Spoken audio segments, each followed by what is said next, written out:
어제부터 이제 생명의 삶에 보면 우리가 이제 민수기의 말씀을 함께 묵상하기 시작했어요.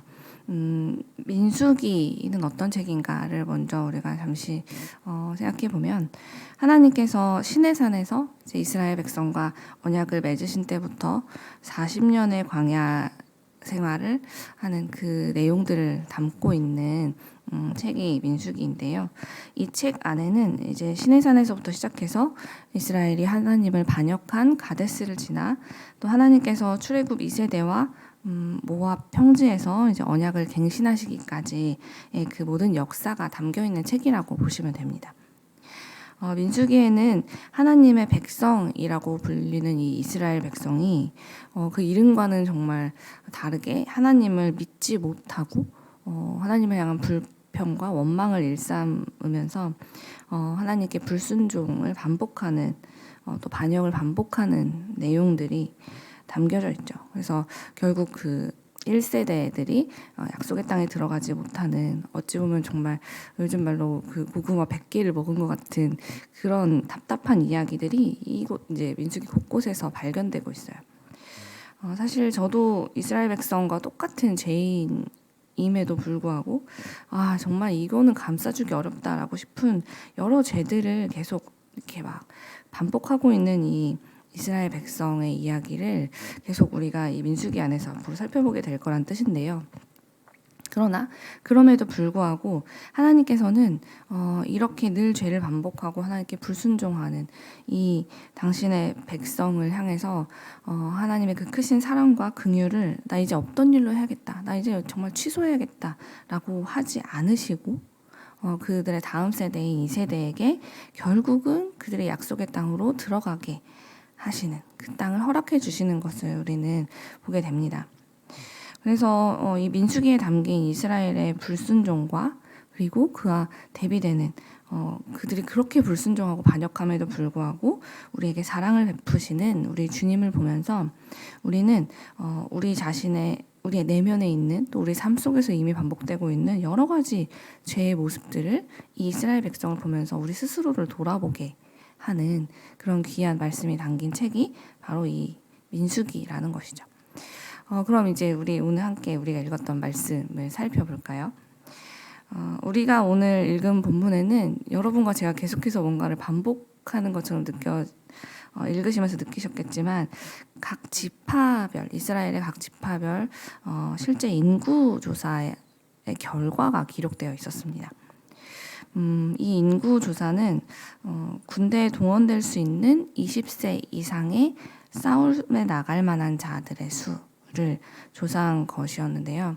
그렇기 때문에 어린이나 여성, 그리고 싸움에 이제 적합하지 않은 신체를 가지고 있었던 그런 능력을 이제 거의 상실해가는 이 당시의 기준으로 50세 이상의 고령층은 제외가 된 인원이 지금 우리가 마지막에 읽은 것처럼 60만이 좀 넘는 그런 인원이었는데요. 이렇게 20세 이상, 50세 미만 싸움 가능한 남성의 수만 헤아렸는데도 그 수를 다 합치니 60만이 넘는 그런 장정을 보유한 민족이 되었다라는 것을 우리는 오늘 말씀을 통해서 보게 됩니다. 그래서 궁금해서 찾아봤어요. 지금 현재 우리나라의 군병력은 어느 정도가 될까 궁금하더라고요. 그래서 찾아봤는데 2023년 12월 기준으로 48만 명이 채 안 된다는 이제 그런 기사를 봤는데, 현재 우리나라의 군사도 50만도 안 되는데, 이 당시에 이 싸움에 나갈 만한 이스라엘의 백성들 중에 장정이 60만이 좀 넘었다라는 것은 그 규모가 참으로 놀랍다라고밖에 말할 수 없는데요. 혹시 안 놀라실 분들을 위해서 제가 잠깐 과거를 이제 한번 함께 돌아보면, 아직 이스라엘 백성이 이렇게 큰 민족을 이루기 전에 그 상황들을 살펴보려고 해요.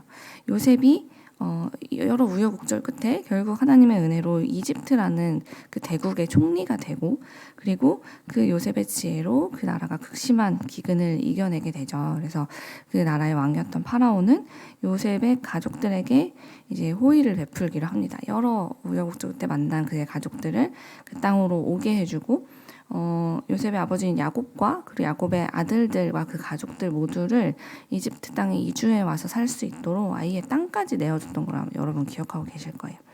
그래서 그때 이집트로 이주해 온 야곱의 가족의 수가 몇 명이었는가를 떠올려 보시면 약 70여 명 정도였다라고 성경은 우리에게 이야기해 줬어요. 하나님께서 너는 이스라엘이다라고 이름을 주셨던 이 야곱 그리고 그의 아들들은 그렇게 이집트에 정착하게 되었고 하나님의 은혜로 그 야곱의 자녀들의 수가 기하급수적으로 자손이 늘어나게 됩니다. 얼마나 그 수가 늘어났는지 이집트의 왕이 이제 그들의 수를 보면서 불안해할 정도였어요. 세월이 흘러서 요셉을 알지 못하는 이집트의 왕이 그 땅을 다스리게 되자 그는 그 불안함으로 인해서 이 자기들 땅에 살고 있는 이 히브리 민족들을 이제 노예로 부리기 시작하는 일들이 일어납니다.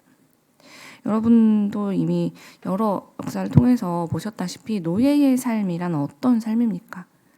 인권은커녕 자기의 생명마저도 자기가 지킬 수 없는 다른 사람에 의해 자기의 생명까지도 휘둘려지는 그냥 그런 비참한 삶을 사는 이들이 노예입니다.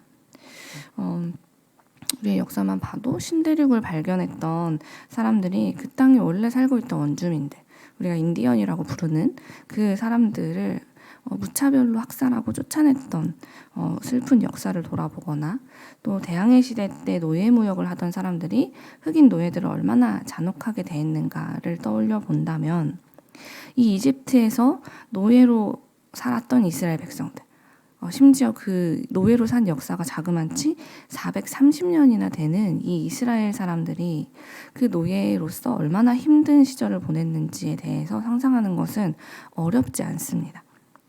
그런데 놀랍게도요.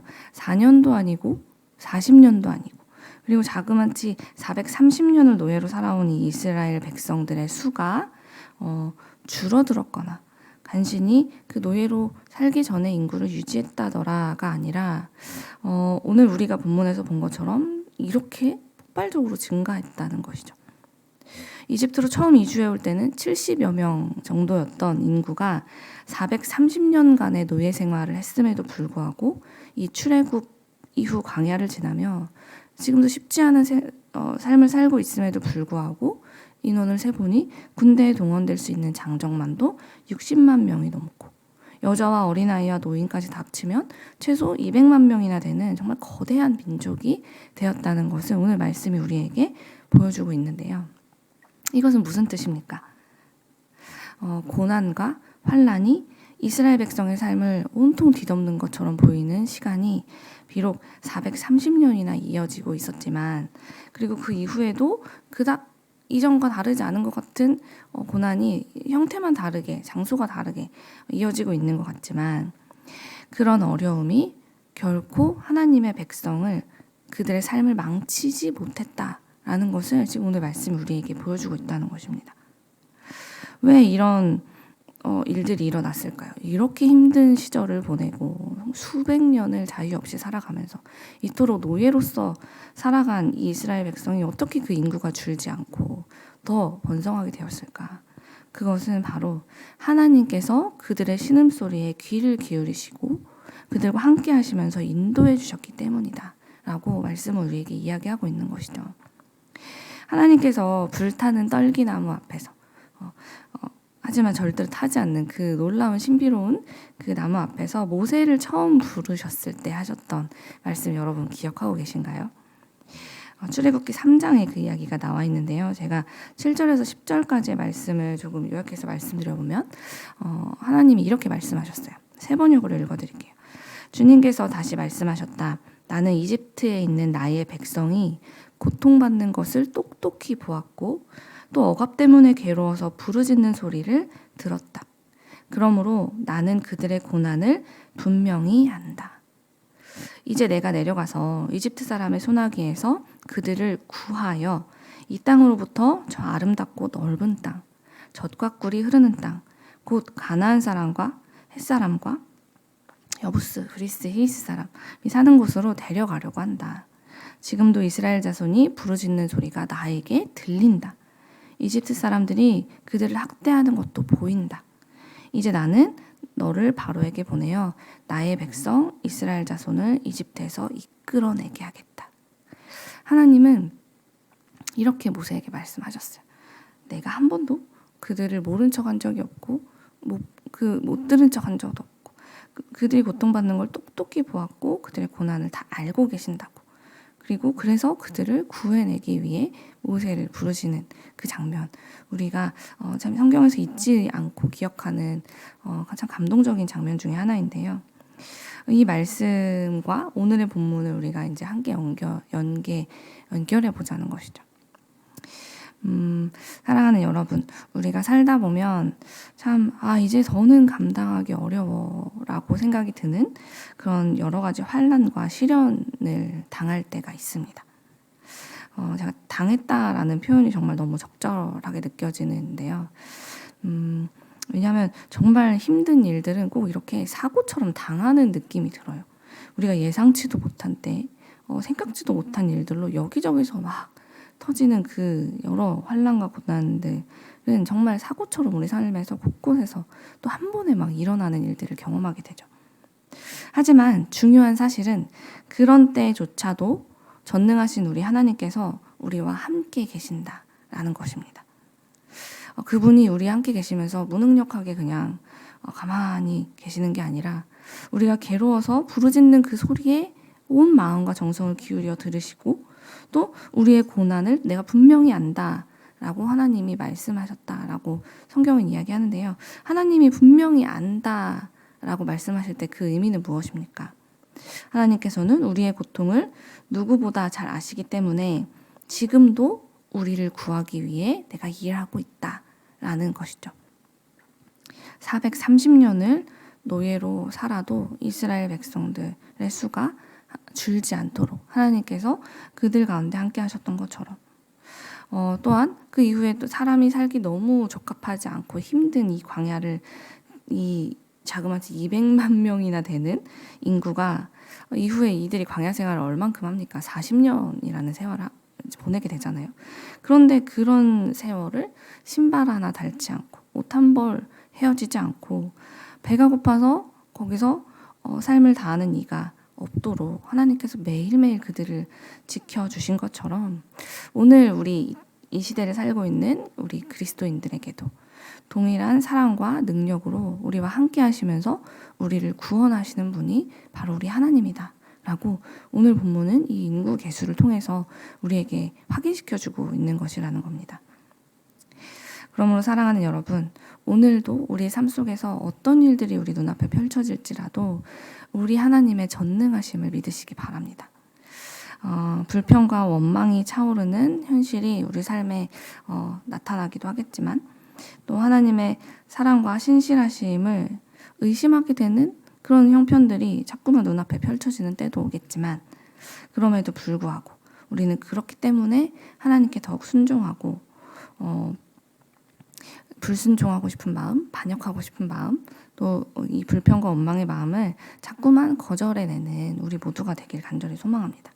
내 생명의 주인이신 우리 하나님께서 결코 우리를 이 죽음과 같은 어둠 속에 내버려 두시지 않는다라는 것이 오늘 말씀이 우리에게 주시는 결론이기 때문이에요. 그러므로 내 생명의 주인이신 우리 하나님께서 끝까지 우리와 함께 하시면서 우리가 주님을 믿고 신뢰하면서 주님, 저도 주님께 이 상황에서도 순종하며 나아가겠습니다.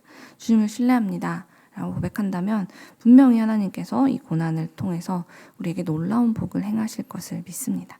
우리 그 믿음 가지고 오늘도 우리 삶의 고민들과 우리의 신음과 이 모든 아픔들을 주님께 맡겨드리고 놀라운 응답을 경험하는 세상의 빛 이레교회가 되기를 간절히 소망합니다.